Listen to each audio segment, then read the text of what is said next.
Olá pessoal, bom dia, boa tarde, boa noite. Hoje nós vamos conversar então a respeito do poder familiar. Então no último vídeo que a gente teve aqui, nós conversamos um pouquinho sobre a adoção. Hoje a gente vai falar o que é poder familiar, o que caracteriza o poder familiar, qual a diferença de suspensão, de destituição e de extinção desse poder familiar. Bom, primeiramente, para a gente começar, a gente tem que entender que o poder familiar, ele é o poder que os pais têm em relação aos seus filhos menores. Então, os filhos menores, eles têm direitos em relação aos pais, e os pais têm direitos e deveres em relação a esses filhos, né? Em que consistiriam esses direitos e deveres? Bom, os pais têm o dever de cuidar desses filhos, têm o dever de assisti-los, têm o dever de educá-los, e por outro lado, esses filhos têm o dever de obediência para com esses pais. Outra questão que trata também do poder familiar diz respeito ao usufruto e administração dos filhos menores. Então, os filhos menores de idade podem ter patrimônio, só que esse patrimônio pode ser usufruído e administrado pelos pais. Então, os pais podem, por exemplo, recolher os aluguéis de imóveis que são dos filhos menores, morar em imóveis que são de propriedade dos filhos menores.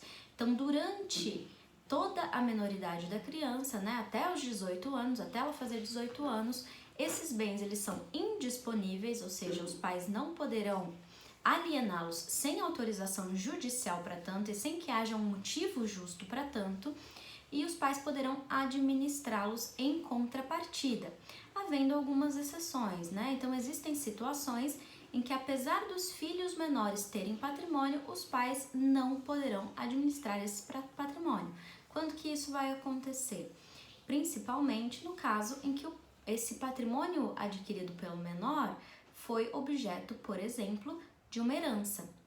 Então a gente tem a situação em que o pai foi excluído da herança do avô e o menor herdou no seu lugar, né? A gente vai conversar sobre isso quando a gente falar de direito sucessório. Nesse caso, esse pai, ele não pode ter administração porque ele foi excluído da herança do avô. Se ele tivesse direito a administrar os bens do filho menor dele, isso se configuraria numa forma de burlar essa regra da exclusão da herança, ok?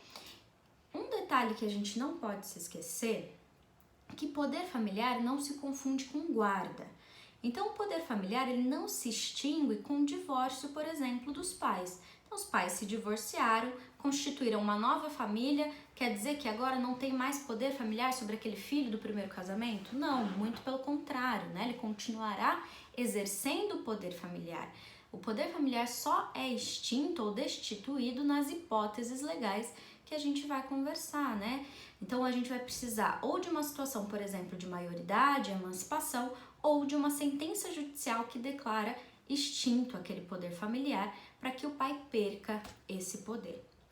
O mero novo casamento, novos filhos, isso não altera as situações do poder familiar, mas pode alterar as situações de guarda.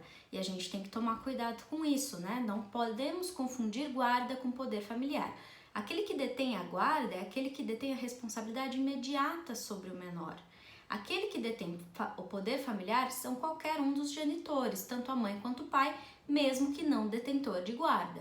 Então, para os atos decorrentes do poder familiar, mesmo aquele que não detenha a guarda, ele vai poder exercer esse poder familiar.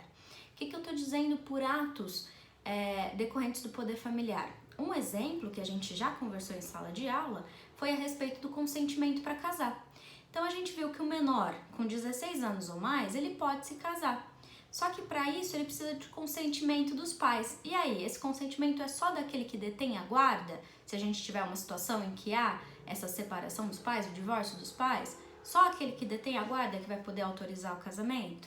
Não, ambos terão que autorizar, tanto o detentor da guarda quanto o outro genitor, justamente porque esse consentimento decorre do poder familiar e não da guarda. Beleza, pessoal? O que mais que a gente precisa conversar? As diferenças entre suspensão, extinção e destituição do poder familiar. A suspensão do poder familiar, ela se dará de forma temporária e as hipóteses estão lá no 1637, que eu vou ler para vocês logo em seguida. A extinção, por sua vez, ela decorre da lei e serão situações, como eu disse, decorrentes da lei que não depende necessariamente de uma sentença judicial. Só que as situações de extinção abarcam as situações de destituição, porque as situações de destituição são aquelas em que eu preciso da sentença judicial, em uma das hipóteses legais que a gente também vai conversar aqui, para que haja, então, a ruptura desse poder familiar. Bom, então vamos conversar a respeito das hipóteses, em primeiro lugar, de extinção, que estão no artigo 1635. Olha lá, eu vou ler para vocês aqui.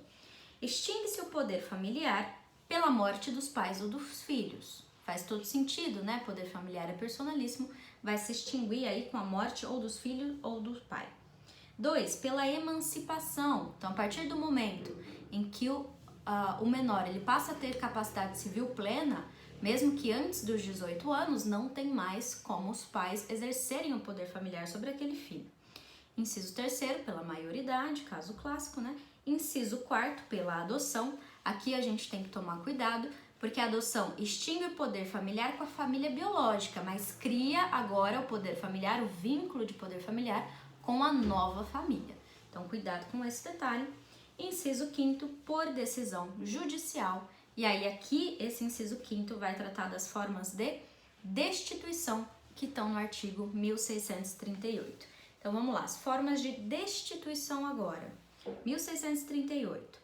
Perderá por ato judicial o poder familiar o pai ou a mãe que 1. Castigar imoderadamente o filho, deixar o filho em abandono, praticar atos contrários à moral e aos bons costumes, incidir reiteradamente nas faltas previstas no artigo antecedente, que vai falar das causas de suspensão, entregar de forma irregular o filho a terceiros para fins de adoção. Então, cuidado que todas essas causas do 1638 precisam de uma sentença judicial que vai determinar a destituição do poder familiar.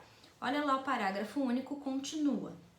Perderá também por ato judicial o poder familiar aquele que praticar contra outrem, igualmente titular no mesmo poder familiar, homicídio, feminicídio, lesão corporal de natureza grave ou seguida de morte, quando se tratar de crime doloso, envolvendo violência doméstica e familiar ou menosprezo ou discriminação à condição de mulher.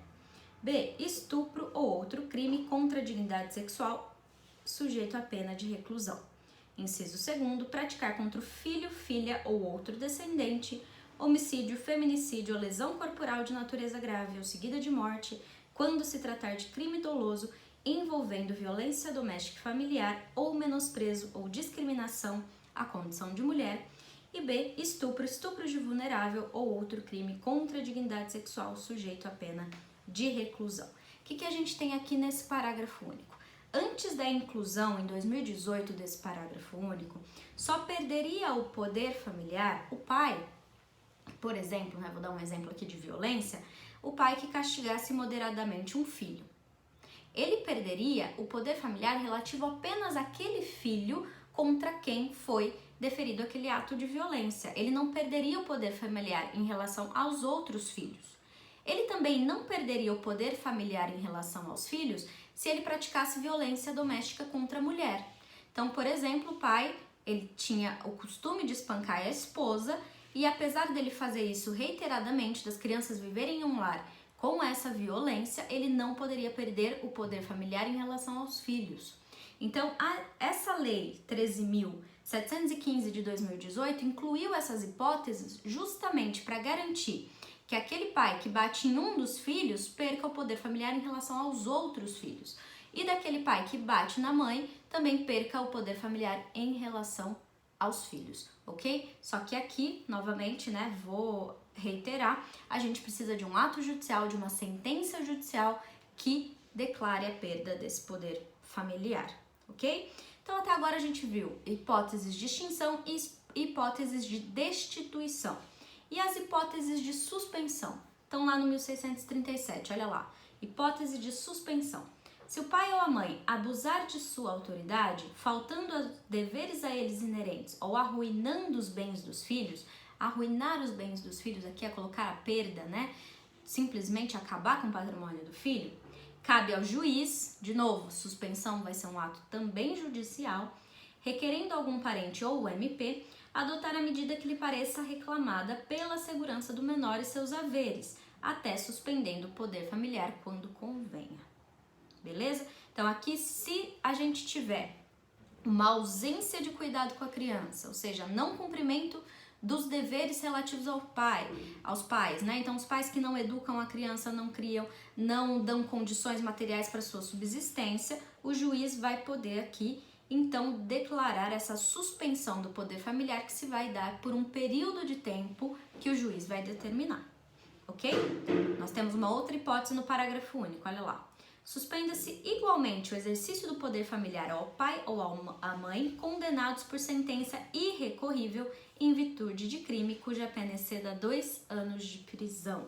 Então, se eu tiver um crime cuja pena tenha mais de 2 anos de prisão, também vai ter suspensão desse poder familiar. E aqui qualquer crime, né? Quando a gente falou no 1638, nós temos um rol de crimes específicos. Mas para suspensão, qualquer crime que a gente tenha pena de prisão superior a 2 anos. Beleza, pessoal? Então, a gente viu aqui as características desse poder familiar, em que ele se difere da guarda e conversamos também sobre as hipóteses de suspensão, destituição e extinção do poder familiar, certo? Então, um abraço e até a próxima!